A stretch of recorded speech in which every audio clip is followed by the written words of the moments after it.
देश नीति, केवल सच्ची और पक्की खबरें। देश नीति में दोस्तों आपका स्वागत है। मैं हूं आपके साथ राशिद जहीर। प्रधानमंत्री मोदी जी ने इस बात को घोषित कर दिया है कि वो तीसरी बार ही खुद ही प्रधानमंत्री बनने जा रहे हैं। और फिर जुमले कहें या वादे, उन्होंने मोदी की गारंटी कहते हुए कुछ ऐसे वादे किए कि आपको मैं उसके बारे में थोड़ा विश्लेषण और थोड़ा सा बताने के लिए हाजिर हुआ। लेकिन सबसे पहले देखें, डॉक्टर शलभमणि त्रिपाठी, ये किसी ज़माने में रिपोर्टर ही हुआ करते थे, लेकिन बहरहाल सरकार में आ गए, मंत्री भी हो गए, गालिबन विधायक तो बन ही गए थे देवरिया से। उन्होंने ट्वीट किया कि महादेव की कृपा से मोदी आपकी सेवा में जुटा है। मोदी जी बोल रहे हैं, आपको वीडियो भी दिखाऊंगा। महादेव की कृपा से मोदी आपकी सेवा में जुटा है। अब से कुछ महीनों बाद देश में चुनाव हैं और मोदी ने देश को गारंटी दी है कि अपनी तीसरी पारी में भारत को दुनिया की तीसरी आर्थिक बड़ी ताकत बनाएंगे आदरणीय प्रधानमंत्री नरेंद्र मोदी जी। पहले छोटा सा वीडियो देखिए, फिर मैं आपको बताऊंगा कि अटल बिहारी वाजपेयी के समय जब मनमोहन सिंह आए थे उस वक्त देश के हालात क्या थे, अर्थव्यवस्था क्या थी, और मोदी जी जब आए तब क्या थी, और आज की तारीख में जब दूसरा कार्यकाल पूरा होने वाला है उसके बाद तीसरी की जो गारंटी दे रहे हैं, पिछली गारंटी में इस गारंटी में क्या फर्क है, और अर्थव्यवस्था के एतबार से तीसरी शक्ति जो वो कह रहे हैं, इसके बारे में भी आपका ध्यान आकर्षित कराने की कोशिश करूंगा। छोटा सा वीडियो देख लीजिए। दशकों से पूर्वांचल का ये पूरा इलाका बहुत उपेक्षित रहा है, लेकिन महादेव के आशीर्वाद से अब मोदी आपकी सेवा में जुटा है। देख लिया दर्शकों आपने वीडियो। पहली बात तो यह है कि उन्होंने कहा तीसरी पारी में तीसरी शक्ति हम बना देंगे, इसकी गारंटी उन्होंने दी है। तो ये गोया कि उन्होंने खुद ही तय कर दिया कि साहब हम जो है तीसरी बार आ रहे हैं। अब इसमें ईवीएम का खेल है या वाकई जमीन पर हिंदी पट्टी में इतना ही वोट मिल रहा है या पूरे देश के अंदर वोट मिल रहा है, इसके बारे में तो बहुत ज़्यादा विचार विमर्श हो चुका है। लेकिन अब बहरहाल अगर उनका इतना कॉन्फिडेंस है, वो ईवीएम की वजह से हो या उनके वाकई लोग चुन रहे हो, वो बात अलग है। लेकिन फिर भी उन्होंने घोषित कर दिया है कि तीसरी बार भी वही प्रधानमंत्री बनने जा रहे हैं। एक बात और भी है, हालांकि ये सवाल बड़ा अटपटा है जो मैं उठाने जाने की कोशिश कर रहा हूं।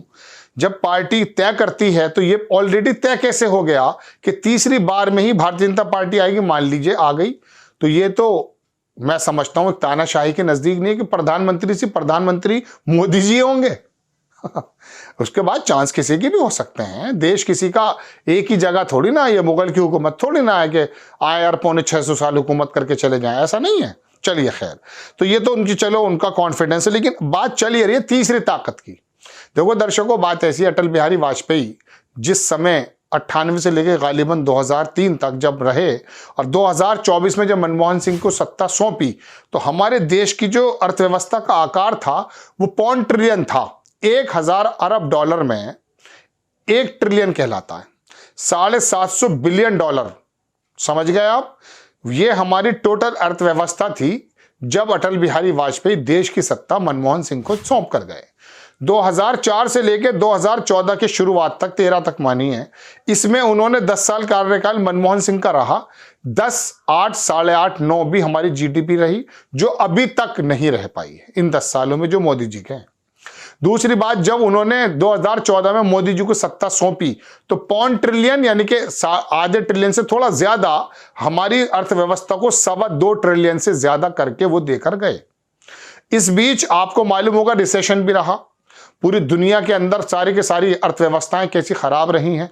आप इस पर आएंगे, सवाल उठा होगा कि कोरोना, उसकी बात भी मैं करूंगा आपसे। तो उस बीच जो है रिसेशन आया, चीन को छोड़कर दुनिया के अंदर कोई देश यदि स्टेबल कर गया तो वो भारत था। वजह क्या थी कि लिक्विडिटी जो बैंकों की होती है उसको बहुत कंट्रोल कर दिया था मनमोहन सिंह ने, अर्थशास्त्री थे, पूरी दुनिया उनको जो है जानती थी। और वो जो 8, 8.5, 9, 10% भी पहुंचा है, वो जो हमारी अर्थव्यवस्था की रफ्तार थी इन 10 सालों में आज तक नहीं आई। अब 10 साल का कार्यकाल मोदी जी का होने वाला है। 2.25 से हमारी 3.25 से कुछ ज्यादा हमारी जो है क्या कहते हैं अर्थव्यवस्था ट्रिलियन में है। अब अगर वो कह रहे हैं कि तीसरी शक्ति हो जाएंगे हम, इसमें कोई दो राय नहीं। आप भी, जो आप दर्शक हैं ना, आप भी प्रधानमंत्री बन जाएंगे। इस ताकत को यानी कि तीसरे नंबर पे आने पे कोई रोक नहीं पाएगा, मोदी जी हो या आप हो या मैं हूं। अगर प्रधानमंत्री कोई भी रहेगा, चूंकि हमारा जो एक्चुअली ढांचा है ना 140 करोड़ लोगों का जो हमारा कारोबार है, बांग्लादेश देखिए ना क्या हाल हुआ पड़ा है, आप कंपैरिजन कीजिएगा, चलिए उसको छोड़ दीजिए। तो मैं आपको बताऊं तो तीसरी ताकत तो बनने की बात है ये। पांचवी ताकत जब हम बने थे तो कई बार ऊपर नीचे हम हुए हैं, उसमें इंग्लैंड के अंदर कुछ घाटा हो जाता था तो हम ऊपर चले जाते थे, तो कोई ज्यादा मसला नहीं है। लेकिन पर कैपिटा इनकम की अगर बात आप करें तो हमारा कौन सा नंबर है मोदी जी, जरा बता दीजिए। चंद उद्योगपतियों के लिए अगर आप बिजनेस करवा रहे हैं जैसा आरोप लगता है, तो बात अलग है। देश की 140 करोड़ जनता की पर कैपिटल इनकम क्या है बताइए। कभी कभी तो बांग्लादेश पीट देता है हमको। अब आप कहेंगे बांग्लादेश की जो है तादाद कम है, तो फिर एक बात तो बताइए, तादाद तो इंग्लैंड की भी कम है, फिर वहां से क्यों कहते हैं कि हमने 5वें नंबर पछाड़ करके उसको कर दिया है। बहरहाल दर्शकों, पूरे इस 10 साल के कार्यकाल के अंदर प्रधानमंत्री जी एक बार भी 8.5, 9, 10% जो मनमोहन सिंह छोड़कर गए थे वो नहीं। अब आ जाती कोरोना की बात। कोरोना के अंदर तो पूरी दुनिया ही खत्म हो गई थी, लेकिन कोरोना से पहले की बात बता रहा हूं, 5 से नीचे हमारी जीडीपी थी। हमारे हालात बहुत खराब हैं अर्थव्यवस्था के एतबार से। आपको चंद सड़कें दिखाई जाती हैं जो बनी हुई हैं, लेकिन आप ये भी जानते हैं कि अगर एक सड़क बनती है तो उसे कनाडा की या बाहर की कंपनी आके खरीद लेती है, यानी कि उसको ठेका ले लेती है 20 बरस का।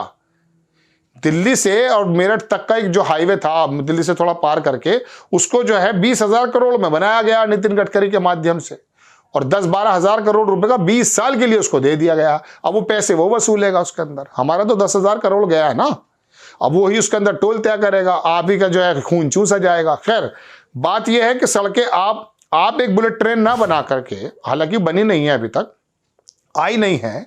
जापान से हमारा हुआ था 1,10,000 करोड़ रुपए का मुआहदा, 50 बरस का लोन था 80 या 90 हजार करोड़ रुपए का। उस समय ममता बनर्जी के जो क्या कहता हूं मैं, एक रेलवे मिनिस्टर थे त्रिवेदी करके, मैं नाम जहन से निकल रहा है, त्रिवेदी थे वैसे, उन्होंने कहा कि अगर पूरे भारत के रेलवे स्ट्रक्चर को शानदार करना है तो मुझे 1,10,000 करोड़ रुपया अगर मिल जाए तो मैं रेलवे, स्टेशन और तमाम सुविधाएं दे दूंगा।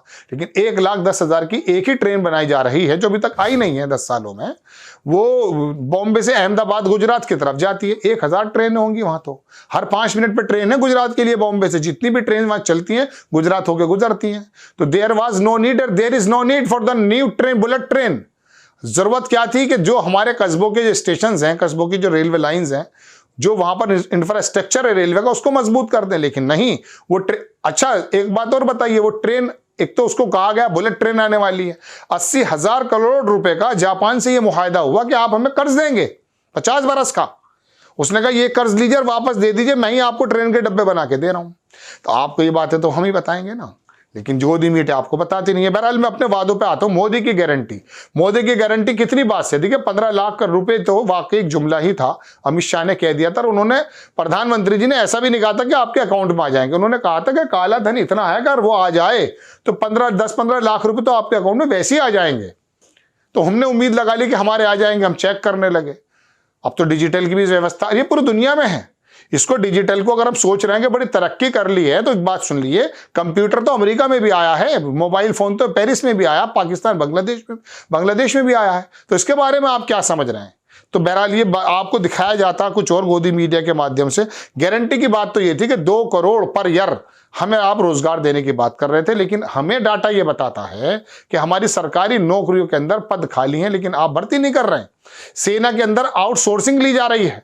सेना जैसे बहुत ज्यादा सोफिस्टिकेटेड इश्यूज पर हम बाहर के लोग टेम्परेरी रूप पर भर्ती कर लेते हैं, वो हमारी योजनाएं, हमारी जो सूचनाएं हैं नहीं लेकर जाएंगे, लेकिन वहां भर्ती नहीं है। कौन सा विभाग ऐसा जो मैं आपको बताऊं, वो भी भर्ती आप नहीं कर रहे हैं, नई नौकरियां तो मिल नहीं पा रही हैं। और दूसरी बात, सरकारी उपक्रम जो है वो तो बेचे जा रहे हैं भाई।